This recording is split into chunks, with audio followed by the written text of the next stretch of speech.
Hey guys, so in this video, I'm going to be reviewing NordVPN. Now, I've tested out a lot of different VPNs, both free and paid, and Nord has consistently come out as one of the top VPNs available on the market right now. So in this video, I'm first going to go into what NordVPN is and what it offers, and then we're going to talk about my experience with it and how it compares to some of the other big name VPNs. Now, VPN stands for Virtual Private Network, and what it does is create a secure connection between you and the internet. So it protects your data from any hackers, governments, or even your internet service providers, so nobody can see what you're doing online. And then on top of that, it'll also make it seem as if you're located somewhere else in the world when you're using the internet. So you could physically be in one place, but with the VPN, you can make it seem to websites or applications as if you're actually somewhere else. And maybe the most popular example of this is if you wanted to access Netflix content that's only available in a different country, you can use a VPN, connect up to a server in that country,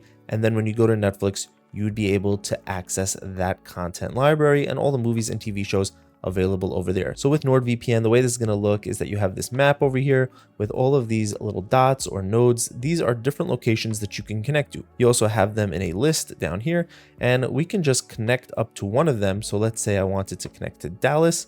In the left sidebar, it'll say right here, finding server, and then I'll be connected up to a computer or a server in Dallas, Texas. And now if I was, let's say, in Europe and I went over to Netflix, I wouldn't get the European Netflix content, I would get the US Netflix content. And that's basically all you need to know in order to get started using NordVPN. Just find whichever location you want to connect to somewhere in the world, or look for it in the search menu over here, and then connect and you're good to go. You can just go back to your browser or whatever you're doing, and it will now think that you are in the new location that you selected in the VPN. And when it comes to countries to choose from, NordVPN has 111 countries, so you do have quite a bit of options.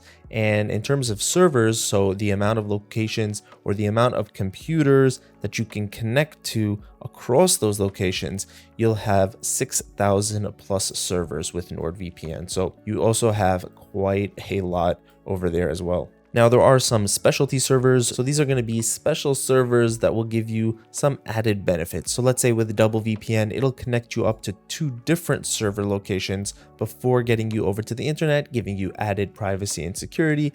Obfuscated servers are ones that are designed to make it seem as if you're not using a VPN. So if you're trying to access a website that detects VPN traffic, these servers will try to hide that. Onion over VPN is a really nice feature, and it's a one that you won't see in a lot of other VPNs. And what it does is connect you to the VPN and then connect you up to the Onion network. So that does 2 things. It hides the fact that you're accessing the Onion network because first you're connecting to the VPN, and then it allows you to access the Onion network in any browser. So you could be using Chrome or Edge or Brave. It doesn't make a difference. Whichever browser you're using, you'll be able to access the Onion network. And lastly, P2P, these are optimized servers for torrenting. If you're going to be doing a lot of torrenting, P2P will hide your personal information and your data from any potential leaks. Now, if we go over to the settings, we'll find a few other features, some of the standard ones that you'll find in most VPNs like kill switch and split tunneling. What the kill switch does is it disables your internet if the VPN connection ever drops.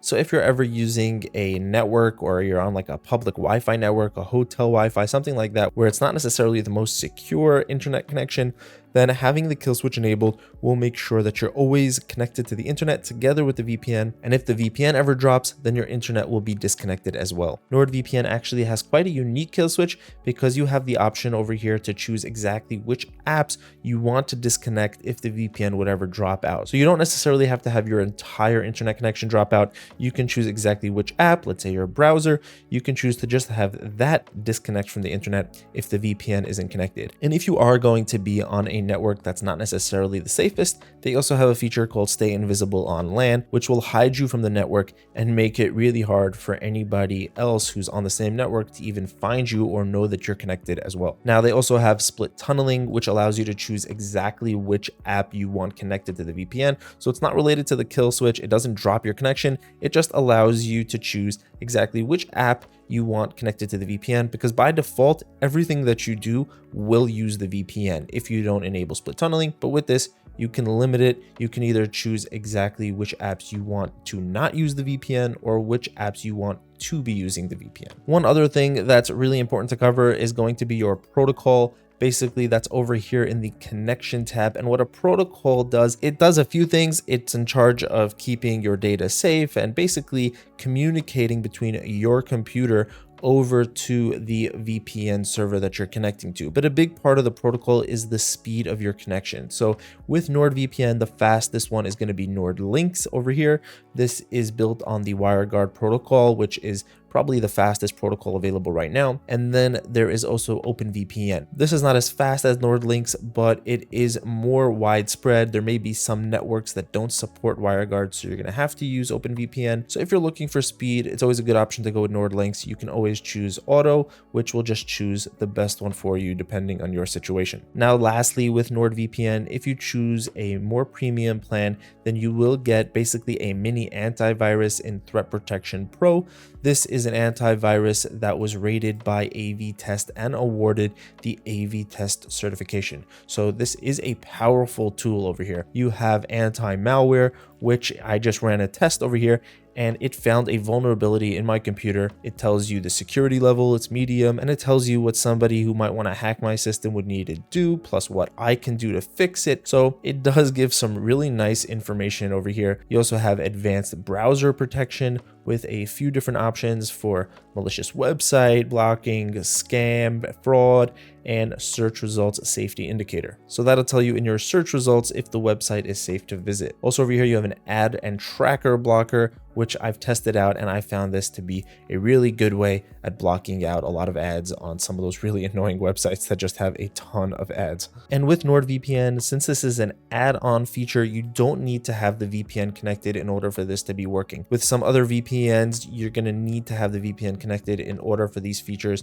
to work. With NordVPN, it runs independent of the actual VPN. So you don't need to be connected to another server somewhere else in the world, none of that. This Threat Protection Pro will run by itself. Next up, we have their file transfer and Meshnet feature. This is kind of the same thing. They kind of work together, the file transfer and Meshnet. This feature is actually free. You don't need NordVPN for Meshnet. And what it will do is basically make it seem as if two computers are on the same network. Even though they might be in different places in the world, it'll make it seem as if both computers are in the same house using the same Wi-Fi. And that allows you to transfer files between them really safely and easily. And it also allows you to use your remote desktop application, whether it's TeamViewer, AnyDesk, or Microsoft Remote Desktop. It allows you to use those really securely, just giving you an added layer of security so that nobody can see any sensitive files you might be sharing or accessing from your work computer. If you're working from home, you can use Meshnet to secure the connection between your home computer and your work computer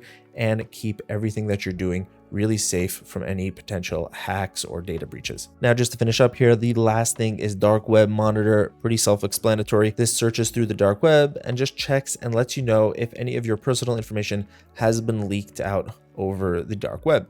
So that's pretty simple and it works pretty well. I actually went through it and already cleared out everything that they notified me, but I did have some notifications over here, so that was pretty surprising. So now that you know what NordVPN offers and what it does, let's talk about my experience with this app. So when it comes to the amount of countries, you get 111, which is a lot of different servers, and they just work really well. Like, you just connect up, it's really fast with that NordLynx protocol, you get really fast speeds. It doesn't drop out and try to reconnect and interfere with your internet connection. So it's really smooth and fast, and it does work really well as a VPN. One thing that I found though is that when you're actually connecting up to a server, so let's say I click over here on Boston, it can at times take a few seconds or a few moments until you're actually connected up to the server here, right? You see it just took a little bit of time, whereas with a VPN like ExpressVPN over here, you're going to connect in literally a second here. This is in Australia and boom, I'm connected. So that's a little thing I found with NordVPN. Sometimes it does take a little bit of time to actually connect up to a server. Now with the Threat Protection Pro,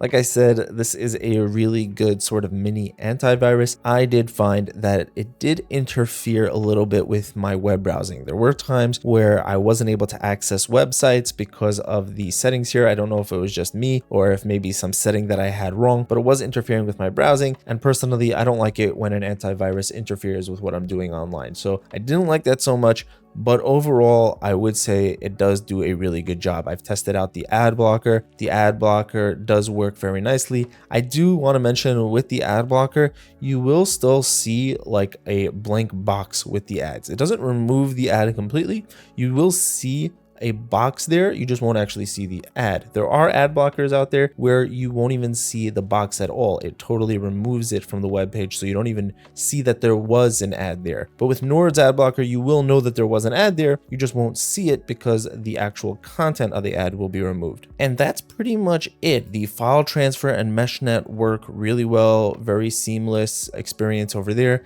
And with Dark Web, also very good. Got a lot of information. Like I said, I cleared it out. I didn't want you seeing that, so that's all gone, but it did work very nicely. So overall, NordVPN is a really solid option. Now I'll have links in the description where you could actually pick up this VPN at a discount, so you can check that out. If you want to find out more about some of the other top VPNs, maybe you want to continue doing some more research, or you're thinking NordVPN is not necessarily for you, maybe it's just too complicated. So a simpler and easier to use VPN is ExpressVPN. Personally, this is my favorite. It's the one that I use the most. It's just the easiest VPN to use. You just find your location, click connect, and you're good to go. And it also just works really well. And maybe you're looking for a VPN on a budget, so then there's Surfshark. Here between Nord Express and Surfshark, this one right here is going to be the cheapest. The premium plan for Surfshark is going to be cheaper than the basic plan for a lot of other VPNs, but it's still a very high quality option. So you'll find links and more information about all these VPNs in the description below. I hope this review helped you out. Thank you so much for watching. I'll see you in the next one. Have an amazing day.